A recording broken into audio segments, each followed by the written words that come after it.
Salut à tous, bienvenue dans le TP2 Virus Invader. Donc le principe c'est que tu es un petit médecin sympathique comme ça ici, puis tu essaies de sauver le monde des virus, donc mettons de la COVID ou peu importe, virus de la grippe.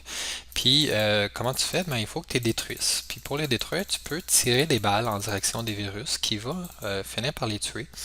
Il y a certains virus qui sont plus coriaces que d'autres, comme par exemple le virus, les premiers ici que tu vois, prennent un coup à tuer, c'est des niveaux 1, puis ils valent juste 50 points chaque, alors que les mauves comme ça vont prendre 2 coups à tuer, et les bleus vont prendre 3 coups pour les tuer.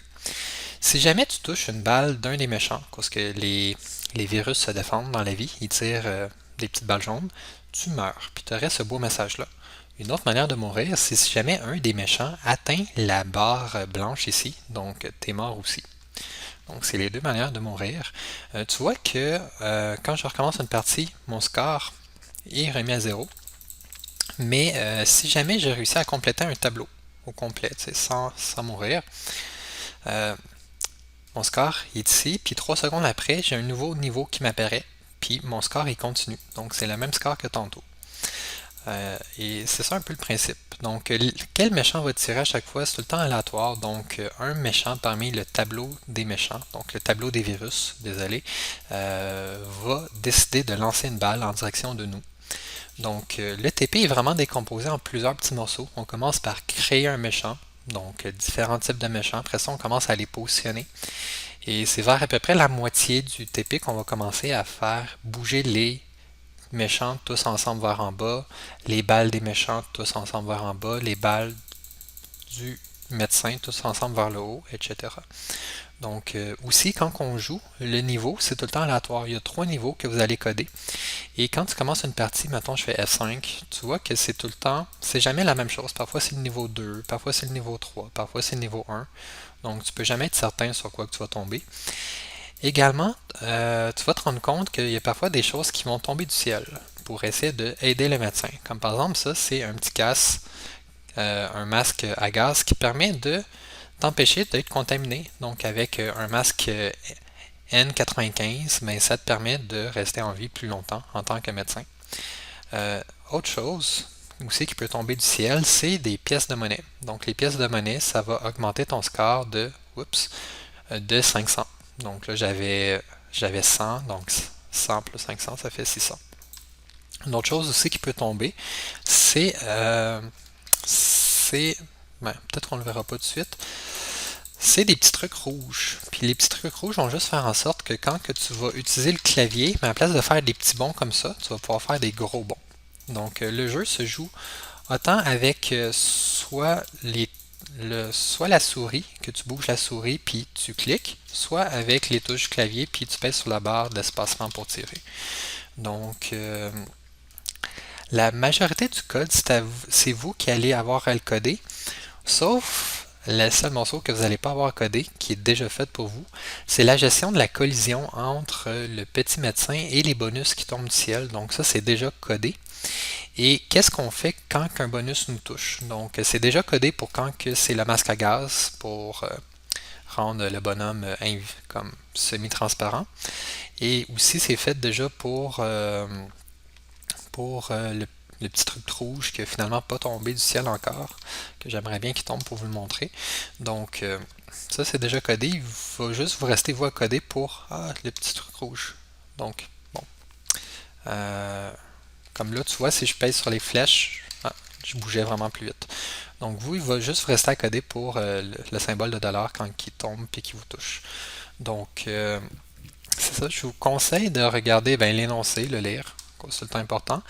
Et pour chacun des to-do que vous avez à réaliser, des faire dans l'ordre qui sont définis dans votre fichier et de regarder avec les prochaines sections dans cette vidéo-ci comment valider chacun. Donc avant de passer au suivant, allez tout le temps vérifier est-ce que mon to-do fonctionne comme il faut, est-ce que tous les tests passent. Et si vous voyez que tout va bien, vous pouvez passer au prochain to-do. Sinon, vous allez vraiment vous casser la tête et pleurer lorsque quelque chose ne marchera pas, parce que tu n'auras aucune idée d'où est-ce que ça vient. Donc, je vous souhaite du plaisir, je souhaite de vous amuser avec ce petit jeu et que la force soit avec vous. On va voir maintenant comment on peut tester le to-do 1A, créer un nouveau virus. Donc pour le tester, il faut aller dans la console puis on essaye d'appeler la fonction avec différents paramètres. Donc par exemple, créer nouveau virus. Je peux dire que je veux créer un virus de type 1. Et comme deuxième information, je dois lui donner la position pour le X, donc je le veux à 50. Et la position pour le Y, je le veux à 50 aussi. Si je fais entrer, tu devrais voir une image du virus de type 1 apparaître ici. Et on peut rappeler de nouveau notre fonction pour essayer les autres types de virus. Fait que, par exemple, le virus de type 2, je pourrais le mettre à une position un petit peu plus à droite, donc à position X 100, puis je laisse au Y 50. Si je fais entrer, ça fonctionne. Et je fais la même chose pour en créer un virus de type 3, un petit peu plus loin, donc à la position 150. Ça devrait bien fonctionner. Un autre test que tu dois faire, c'est vérifier est-ce que tes virus, tu les as rajoutés sur la scène, mais également dans le tableau des virus. Donc, tu as un G tableau virus. Tu devrais aller voir le lent, t'assurer que tu as bien 3 éléments à l'intérieur. Et les éléments, ça devrait être les objets qui sont ici, donc les 3 objets qui sont là. Par la suite, on peut aller vérifier chacun des éléments. Fait que ton G tableau virus, faire un crochet par exemple 0 pour aller chercher le premier qui est ici. Il faut se rappeler que dans un tableau, le premier élément va être à l'index 0, lui à l'index 1, lui à l'index 2. Donc, je peux aller vérifier pour l'élément qui se trouve à l'index 0, c'est quoi la valeur pour son nombre de vie. Parce que lorsque vous créez un méchant, il va avoir 2 propriétés nouvelles, à part les X, les Y, l'alpha qui existent déjà de base. Le nombre de vie. Fait que là, ici, on voit que ce méchant-là, il y a 1 point pour le nombre de vie. Mais également, on peut aller vérifier combien de points qui vaut ce méchant-là. Donc, ce méchant-là, il vaut 50. Et on va faire la même chose pour les deux autres. Donc, on va aller vérifier le nombre de vie pour le deuxième élément du tableau, donc celui qui se trouve à l'index 1. Et on va aussi aller vérifier le nombre de points. Nombre de points pour l'élément qui se trouve à l'index 1, c'est 100. Et ainsi de suite. On vérifie le nombre de vie pour le méchant de type 3, c'est 3. Et le nombre de points, c'est 150. Donc, si vous êtes capable de tout faire ces tests-là et que ça fonctionne, ben ton to-do 1A il est correct. Pour tester la réussite du to-do 1B, préparer virus pour niveau 1, il suffit simplement d'appeler votre fonction dans la console, comme c'est ici, et d'observer le résultat final. Donc, vous devrez voir ici les différents méchants apparaître. Il devrait en avoir 18 espacés comme ça. C'est pas nécessaire ici d'aller vérifier dans ton G-tableau des virus que tu en as bien 18, parce que normalement, quand tu as fait cette fonction-là ici, tu es allé appeler la fonction du to-do 1A et la to-do 1A, tu l'as déjà bien testé. Donc, c'est tout pour le test de ce to-do. Le to-do 1C, préparer virus pour niveau 2, se teste de la même manière. Donc, tu fais simplement appeler la fonction et tu devrais observer les méchants apparaître. Donc, c'est aléatoire la sorte de méchant qui apparaît. Cependant, le pattern, le visuel, ça devrait tout être le même, c'est-à-dire un méchant, du vide, un méchant, du vide, un méchant, du vide. Et par la suite, on descend de ligne. Le méchant va se trouver plus ici et ainsi de suite.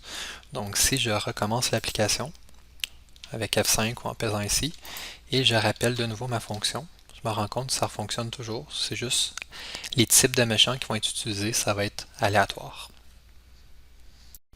Pour tester le to-do 1D préparer virus pour niveau 3, c'est encore le même principe. Tu appelles ta fonction et tu observes. Et ici, c'est tout le temps le même résultat, donc jamais de méchants aléatoires. Donc ici, tu vas trouver des méchants de niveau 3 ici, après ça des méchants de niveau 2, et ensuite des méchants de niveau 1, placés de cette manière. Le prochain to-do, le to-do 1E, vous n'avez pas besoin de l'appeler à la console. En fait, la fonction préparer niveau aléatoirement est déjà appelée à l'intérieur de la fonction init. Donc, si vous regardez, je pense que c'est à la ligne 58 dans votre fichier, vous allez voir que c'est appelé dans la fonction init, la fonction préparer niveau aléatoirement. Donc, c'est déjà appelé ici. La seule chose que vous pouvez faire comme test, c'est d'actualiser votre page. Pesez sur F5 et vous assurez que Le choix du niveau, c'est aléatoire, donc c'est jamais la même chose, ou parfois c'est la même chose, mais c'est vraiment au hasard parmi les 3 niveaux qui sont possibles. Donc c'est tout pour tester ce to-do. Le to-do 2A tiré, qu'est-ce qu'on va faire ici, c'est qu'on va pouvoir générer une balle pour le médecin. Donc comment ça fonctionne? Ben, tu appelles la fonction tirer et tu devrais voir un petit point rouge apparaître ici. Si je l'appelle plusieurs fois, par exemple là je l'appelle 3 fois, il y a toujours un seul point qu'on voit visuellement, mais en réalité c'est que les balles sont toutes une par-dessus l'autre. Un autre test à vérifier, c'est s'assurer que les balles ont bien été rajoutées non seulement sur la scène, mais aussi dans le tableau des balles. Donc on va aller vérifier dans G balles, G tableau balle joueur, la longueur du tableau, est-ce que c'est bien 3? Et un autre test aussi qu'on peut voir, c'est est-ce que c'est bien des balles qu'on a rajoutées dans le tableau? Donc on pourrait prendre l'élément à l'index 0, donc la première balle qui a été créée, et essayer de changer son X pour par exemple le mettre à 50. Donc là on se rend compte que notre balle elle a bien été bougée. Donc une balle ici et 2 balles là. Et un autre test qu'on peut faire, c'est on rafraîchit la page, comme ça ici, et on essaye d'aller mettre la variable GameOver à vrai. Bon, pour dire que c'est la fin de partie. Parce que normalement, quand c'est la fin de partie, on ne peut plus tirer. Donc un coup qu'on la met à vrai, on essaye d'appeler la fonction tirer, et là on devrait se rendre compte qu'il n'y a pas de balle qui apparaît. Cependant, si je remets la variable GameOver à faux, pour dire que c'est plus la fin de partie, et que je refais tirer, là je me rends compte qu'il y a bien une balle qui apparaît ici. Donc c'est tout pour le test du to-do 2A. Le to-do 2B, gérer touche clavier, le principe c'est que lorsque tu cliques sur ta page pour le tester, tu devrais te rendre compte que si tu presses la flèche vers la gauche, ton médecin va aller vers la gauche, mais il ne sera pas capable de sortir de l'écran. Donc, une certaine limite qui fait en sorte qu'on ne fait pas de déplacement dans ce cas-là. Et même chose, si je m'en vais vers la droite, le médecin ne sera pas capable de sortir. Également, lorsque vous pressez la touche espace, donc qui vous sert à faire des espaces dans Word ou n'importe quel logiciel, ça va tirer des balles. Bon, actuellement, les balles ne sont pas encore animées, les méchants ne sont pas encore animés, c'est normal, c'est dans les to-do suivants. Un autre test que vous pouvez faire aussi, c'est aller dans la console et indiquer qu'il y a une fin de partie. Donc, mettre la variable GameOver à True. Et ensuite, recliquer sur votre page et essayer de nouveau faire les différentes actions à la gauche, à droite ou tirer. Vous allez vous rendre compte que ça ne fonctionne pas à cause que vous avez mis la partie, vous avez indiqué que c'est la fin de partie. Si vous réindiquez que la partie n'est pas terminée, là ça va refonctionner de nouveau et vous allez être capable de bouger et de tirer. Donc c'est tous les tests à faire pour le to-do 2B. Pour tester le to-do 2C, gérer déplacement souris, il suffit simplement de bouger la souris sur la scène et vous allez voir que le petit médecin va bouger. Donc la scène comme telle, on écoute un événement, que c'est le fait de survoler la souris, puis quand ça se produit, on appelle la fonction gérer déplacement souris. Donc ça, c'est à la ligne 60 dans le init, ça a déjà été fait pour vous. Le fait d'écouter le déplacement de la souris. Là ici, vous avez codé gérer déplacement souris, donc vous avez codé la fonction qui permet de gérer son déplacement. Donc ici, vous allez voir que ça bouge, mais quand que vous allez à l'extrême gauche, le médecin ne va pas suivre et à l'extrême droite non plus. Donc c'est les seuls tests que vous avez besoin de faire. Mis à part aussi, vous pouvez vérifier si vous indiquez que c'est la fin de la partie, bien, vous devrez te rendre compte que là, le médecin il ne suit plus la souris. Mais si tu le remets à faux, là, le médecin va suivre la souris, mais toujours en respectant les limites de la scène. Pour le to-do 3A, mise à jour du stage, il n'y a pas vraiment de manière de le tester. Cette fonction-là va être appelée à chaque frame par seconde. Ça va servir entre autres à appeler les différentes fonctions qui vont servir à bouger les méchants, bouger les balles, bouger les bonus, etc. Donc la seule petite chose que je vous suggère de faire attention, c'est que dans la fonction, on vous a donné déjà une ligne de code qu'il faut qu'il reste à la toute fin de la fonction qui est gstage.update. Donc n'effacez pas cette ligne de code-là, elle est importante. C'est la petite instruction qui fait en sorte que le canevas est redessiné à chaque frame par seconde. Et assurez-vous que cette instruction-là tu ne la mets pas à l'intérieur du if. Donc, tu as 10 instructions à mettre. Vérifier, la première instruction, c'est vérifier la partie n'est pas terminée. Puis après ça, tu as 9 autres instructions que c'est aller appeler différentes fonctions. Ben, le gstage.update ne doit pas être à l'intérieur du if que tu auras créé avec la première ligne de l'algorithme. Il faut qu'il soit en dehors du if. Donc, c'est tout pour le to-do 3A. Pour tester le to-do 3B, mise à jour position des balles du joueur, tu vas simplement tirer des balles. Donc, tu cliques, par exemple, pour tirer. Et par la suite, tu devrais les voir bouger. Donc, ça, c'est une première des choses. La deuxième des choses, c'est que tu vas dans la console et tu devrais aller regarder le nombre de balles dans ton tableau. Donc, avec l'algorithme, lorsque les balles sont sorties du stage, on les supprime du tableau et on les supprime du tableau des balles et on les supprime du stage. Donc, si vous regardez j'ai tableau balle joueur, actuellement son length, il est à vide. Lorsque je tire, par exemple, j'ai tiré 3 balles, là mon length est à 3. Mais dès que la première balle va avoir franchi, mon length il va tomber à 2. Comme ça ici, tu vois 2, puis après ça, là, ils sont tous sortis, ça donnait 0. Donc, faites juste s'assurer qu'il y a bien le bon nombre d'éléments dans le tableau. Comme là, j'en ai 4. Et dès qu'une des balles commence à sortir, ben, allez revérifier la longueur pour voir est-ce que ça se met à jour correctement. Donc, si ça fonctionne bien, ben, tu as fini le to-do 3B. Les to-do 3C, 3D se testent en même temps. Donc, vous devez avoir terminé les deux pour tester. Et qu'est-ce que ça va donner comme test? Ben, lorsque tu vas tirer, par exemple, si je tire, tu vas te rendre compte que lorsque une des balles va avoir touché un méchant, ça va le tuer, l'éliminer. Bon, ici c'est des méchants avec un point de vie, fait qu'ils se tuent en un coup. Mais si par exemple j'ai un tableau avec des méchants un petit peu plus coriaces, comme ceux-là, ici, tu vois que le premier coup il survit, le deuxième coup aussi, mais rendu au troisième coup, tchouk, il meurt, parce que c'était des méchants de niveau 3. Alors que ceux-là ici, ils vont se détruire en 2 coups, et ceux-là en un coup. Un autre test à part ce test-là visuel que vous pouvez faire, c'est aller vérifier est-ce que les méchants sont bien retirés du tableau des méchants. Donc par exemple, si je regarde mon tableau, le tableau des virus, donc je regarde mon length, actuellement j'en ai 15, mais si je tue des méchants, comme lui je le tue, pouf, il vient de mourir, est-ce que je suis bien rendu à 14? Oui, je suis rendu à 14. Autre chose également, allez vérifier votre tableau des balles du joueur. Comme là, j'ai pas de balle dans le jeu, fait que là, c'est à 0. Mais si je tire une balle et je regarde, là, je vois que je suis à 1. Mais dès qu'il va avoir touché, c'est rendu à 0, là, j'ai plus de balle. Donc, quand une balle touche un virus, ben, on l'enlève du tableau des balles. Et lorsque le virus a plus de vie, ben, on l'enlève du tableau des virus et on l'enlève de la scène également. Donc, c'est tout pour les tests pour ces deux to-do. Ouais, j'ai oublié un petit quelque chose d'important par rapport à ce to-do, c'est que le score ici va augmenter. Donc, selon le méchant que tu as tué, ben, on va aller voir la propriété nombre de points de ce méchant-là et on va l'additionner au score avant de supprimer le méchant de la scène et du tableau. Donc, assurez-vous juste que votre score augmente bien comme il faut.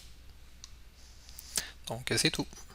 Pour tester le prochain to-do, le to-do 3E, vérifier si le joueur a gagné, ben, il suffit simplement de faire une partie au complet, fait de tuer tous les méchants en tirant beaucoup de balles comme ça. Donc tous les virus vont être éliminés. Et lorsque votre le nombre de virus tombe à 0, ben, tu devrais voir le message vous avez gagné apparaître ici. Le contenu de la variable gGameOver devrait être changé pour vrai. Et c'est tout. Et votre nombre de virus dans le tableau, il devrait être rendu à 0.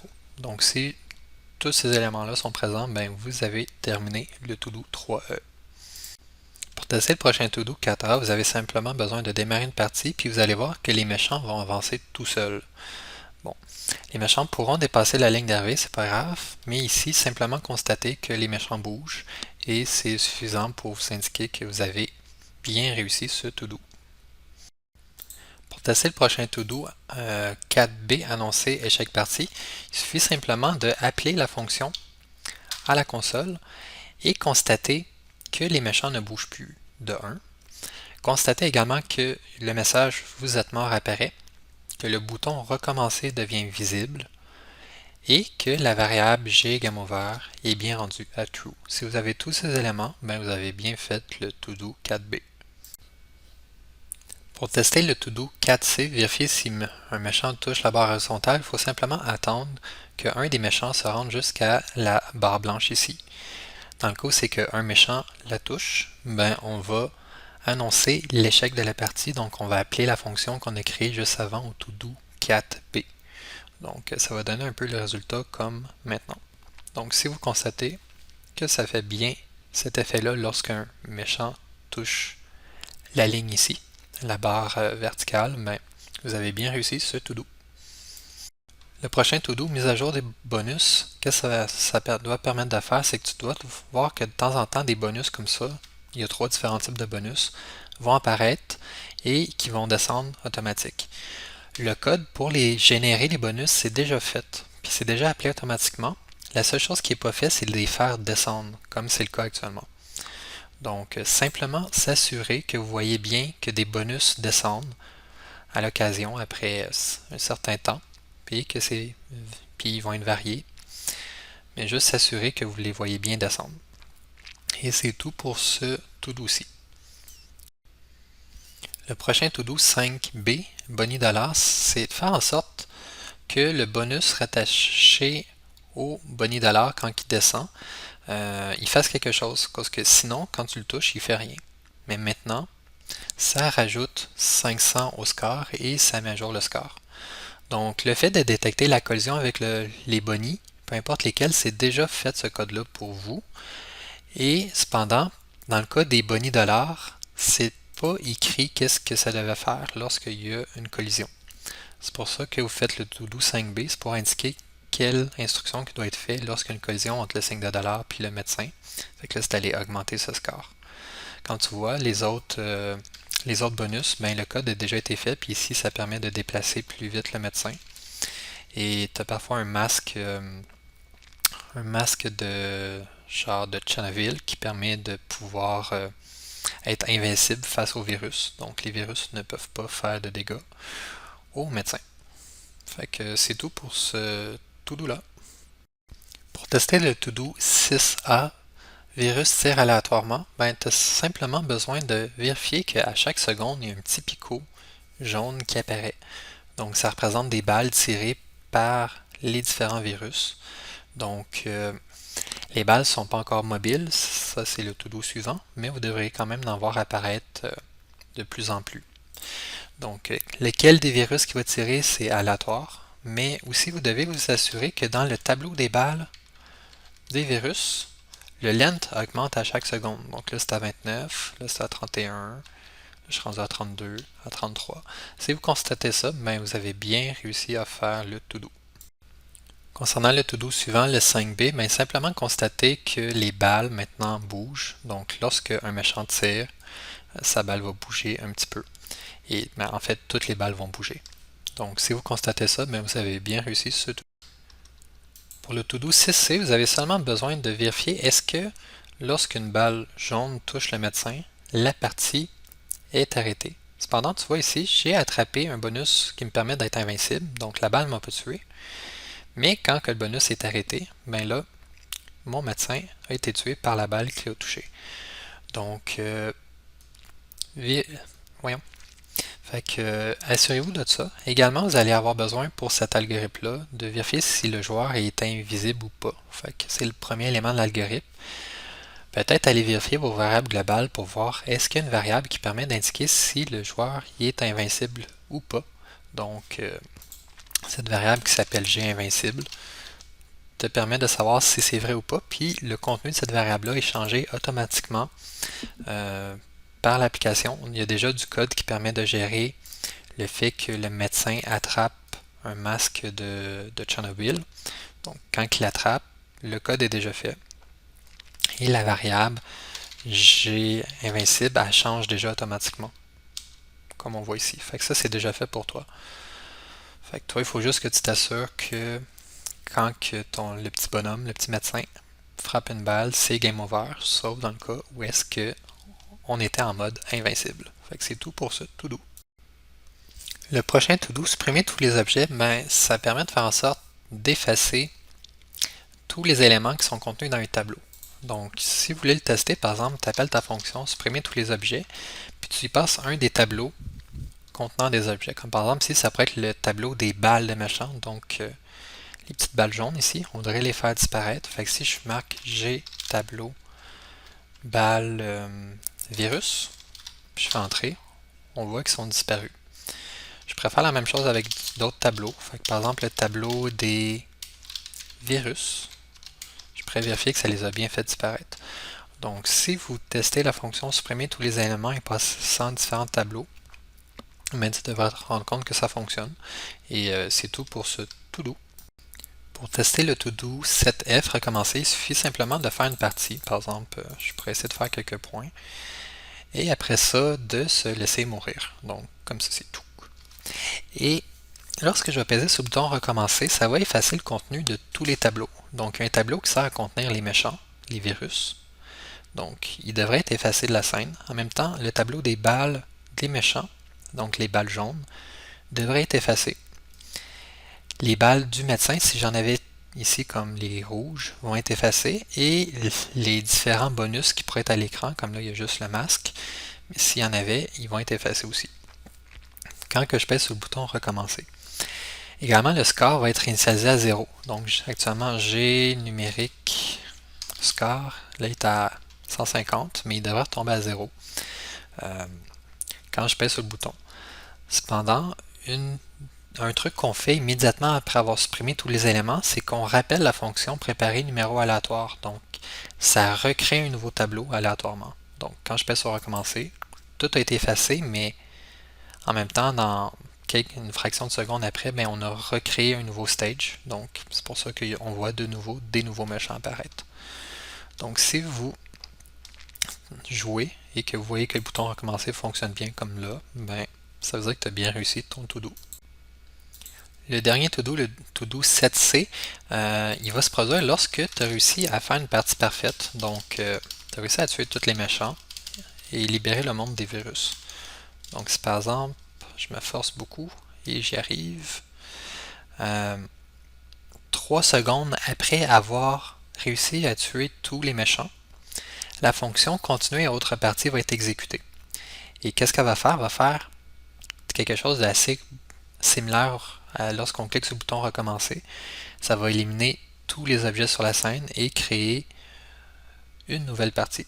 Donc si vous voyez que tuer tous les méchants sur une partie fonctionne bien, puis que 3 secondes après, il y a un nouveau niveau qui est apparu, ça se pourrait que ce soit le même niveau que celui que vous avez déjà complété à cause que le niveau est choisi aléatoirement. Mais si vous constatez que ça fonctionne bien, ben c'est que tout est bon.